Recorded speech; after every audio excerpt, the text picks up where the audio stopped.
welcome to Cheers to Fears, where we take horror films and turn them into drinking games. We're your two hosts. I'm Tucker. And I'm Alex, and today we are going to be looking at The Conjuring, directed by James Wan. This is James Wan's first feature presentation that does not feature Leigh Whannell in any way, shape, or form. He's usually been in other films with him, such as Saw, Insidious, or Dead Silence. The Conjuring is based off a true story, which we will touch on later, because there are many differences between the real-life events and what is depicted in the movie. The Conjuring movie follows the Perrons as they had just recently bought a house from an auction ran by the bank. The longer the Perron family stay in the house, however, they start to notice that there's a supernatural presence that resides there, along with Roger, Carolyn, and their 5 daughters. Terrified of their own house, the family, out of desperation, decide to reach out to Ed and Lorraine Warren, a pair of demonologists, as they are quite familiar with dealing with these supernatural beings.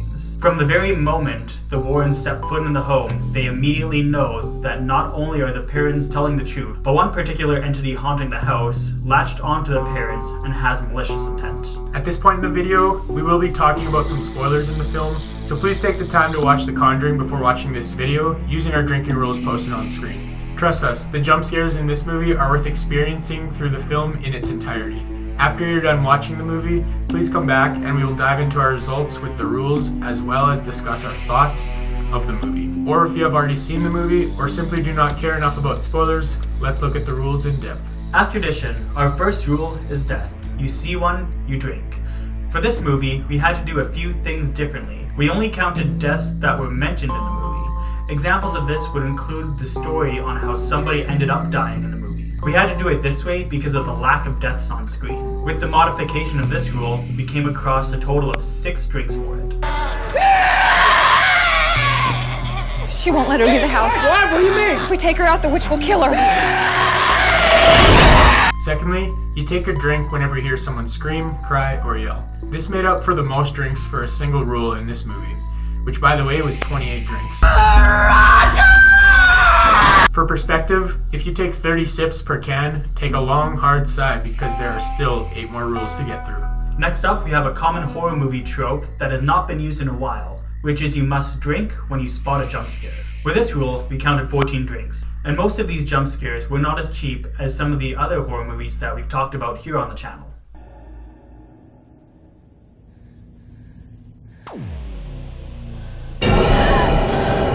He made me do it. Now, on to more exclusive rules specifically made for The Conjuring, starting with you having to look for and take a sip accordingly when you see a door open or close on its own. This rule accounted for 11 drinks. This next rule gave us 16 sips. That rule is you drink whenever the Warrens explain something in the film. Generally, they explain things that are supernatural in nature, since they are the experts after all. Yes, we can.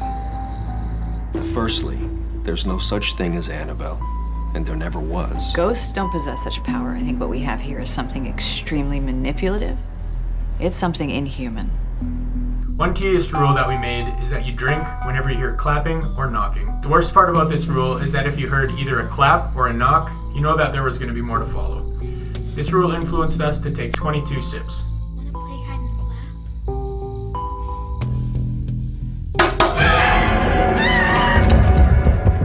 clap? Rule number 7 is that you have to drink when you see a crucifix.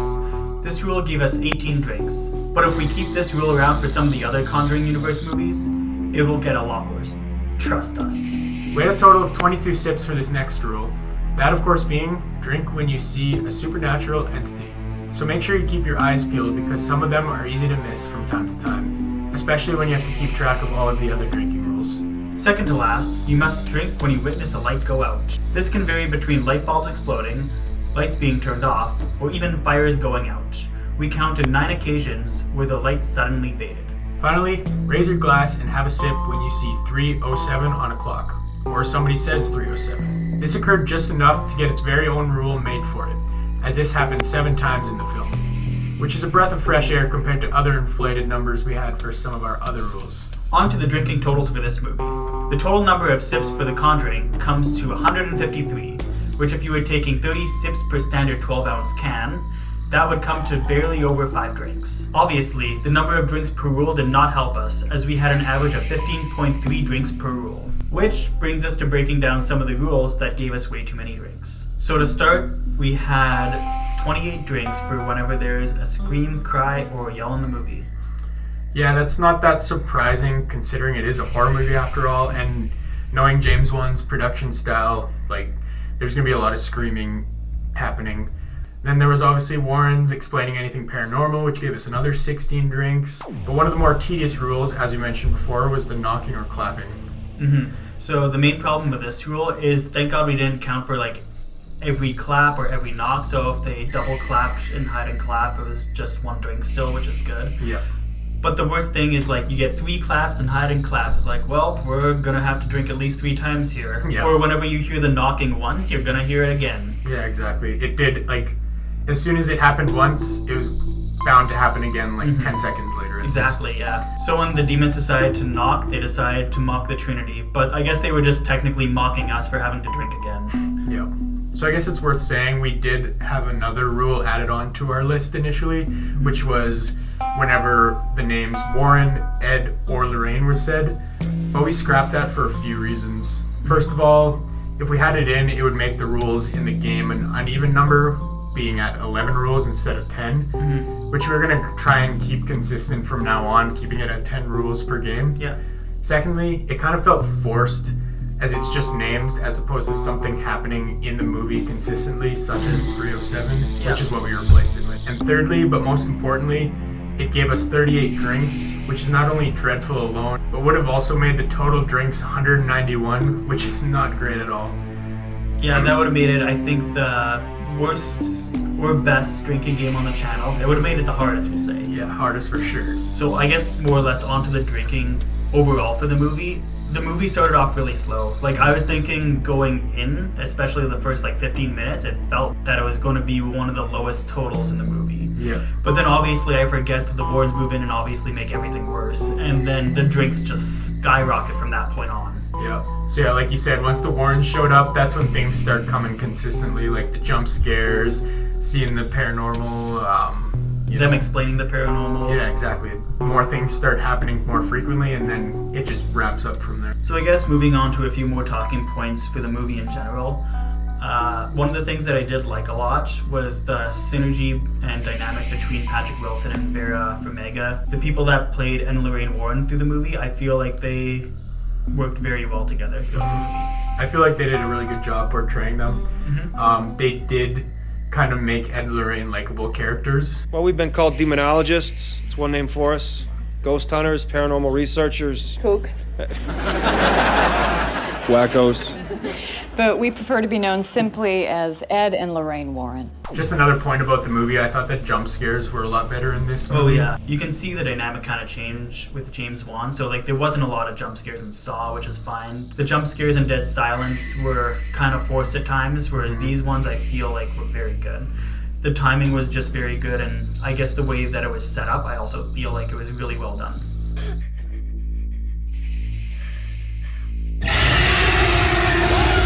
And I feel like that kind of goes with the production style of James Wan. He always likes to put his all into the production. Like, it looks really good. The movie always looks good. And the fact that they just built a 50-foot tree specifically for this movie proves it even further that they put so much into the production. Yeah, and like that 50-foot tree is one of the biggest standout points, like visually from the movie. Just the tree looks so creepy and eerie alone. Like, it's one of the most memorable, I'd say, imagery of the movie. Oh yeah, for sure.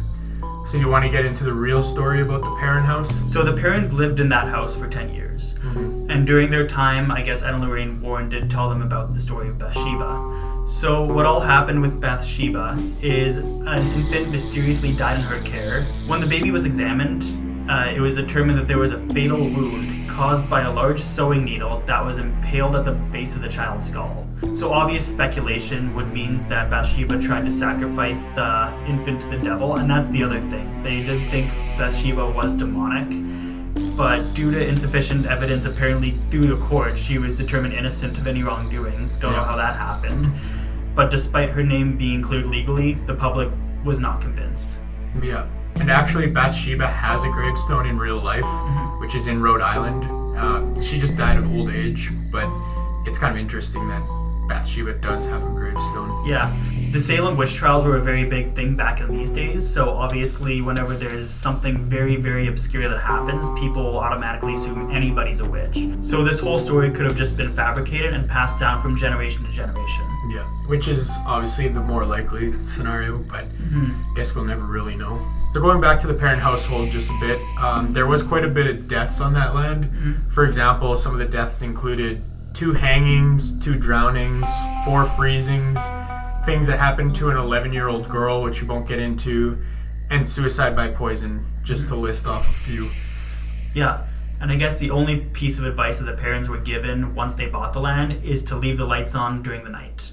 In saying that, I guess Bathsheba was the main entity in the house that was supposedly haunting them.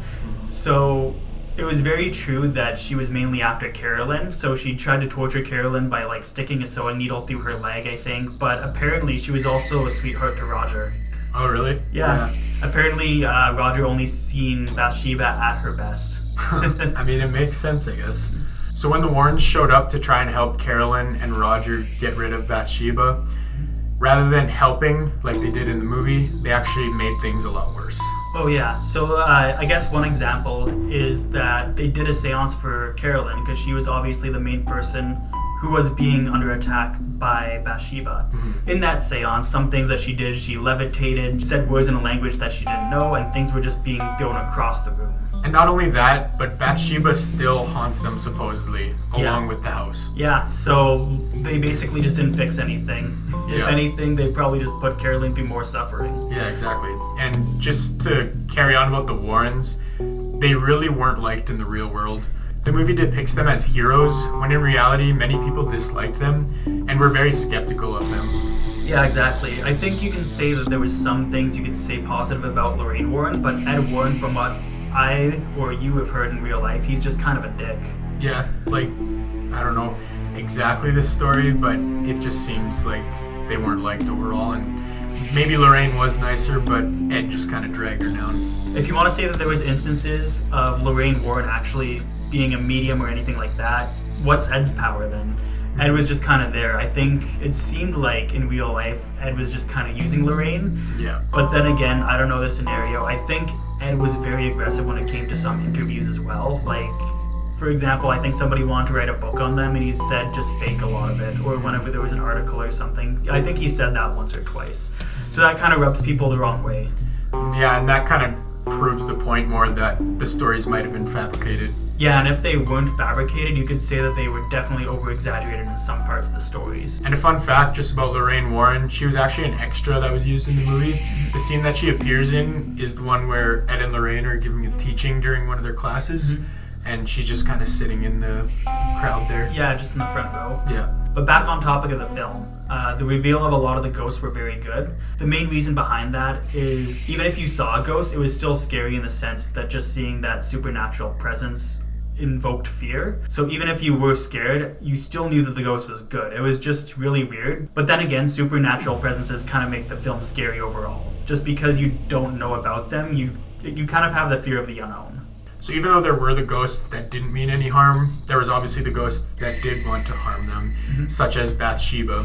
One example is when she's on top of the wardrobe and we get that jump scare where the camera is kind of panning up to reveal her. And I think that is a very good effective use of a jump scare. Oh yeah, I feel like that's just perfect direction on James Wan's part for that jump scare. Yeah, and like a lot of the other jump scares in the movie, they are used very effectively, as we said. I also like the script writing. So for example, one thing that they did is they tried to remove themselves from a problem, such as going to the hotel or trying to just get them away from the house. But then Bathsheba was already latched onto them, so it kind of didn't matter at that point. Yeah. And even when they went to a hotel, Bathsheba just kind of brought the kids back to the house, so the problem just kind of repeated itself. The problem really wasn't solved by just moving locations, which is generally a lot of problems in ghost horror movies, or especially haunted house horror movies. You could just say that they should just leave, and then the problem will be done. Yeah. Where in this one, they try it, and it just doesn't work. Yeah, so overall, we talked about how we like the production style, we like the script writing. Overall, I really liked the film as a whole. I thought it was very enjoyable. Oh, yeah. And also very effective in scaring people. Yeah, I feel like it was one of the best films we reviewed up to this point on the channel. Yeah, I would agree with that. The plot was so fleshed out. Like we said, the production, the script, even the characters. We talked about their dynamics and The everything. character and the chemistry between the cast, Yeah, like it was, everything was executed very well. With that being said, I didn't really like the fact that it was kind of set up to create a whole universe behind it with a bunch of sequels. Obviously, like, that doesn't mean I hate the sequels and stuff with it, but I think I would have appreciated this film just being a standalone film. Yeah, there were some good sequels, I'll say that, but for every good sequel, there was probably a bad sequel in there, so that made it a little bit harder to watch some of the other movies. But again, because there was one good one, you have to make a second good one, according to Hollywood. So with that being said, I feel like it's time we move on to the Darwin Awards. So now we come to the award ceremony, where we award one not-so-lucky nominee the Darwin Award. This award goes out to the character who made a stupid decision that resulted in them getting killed, somebody else getting killed, or simply resulting in something bad happening. This award can also be given to a character who is just plain dumb. Here are the nominees. Today's first nominee is the Vatican for not approving the exorcism right away.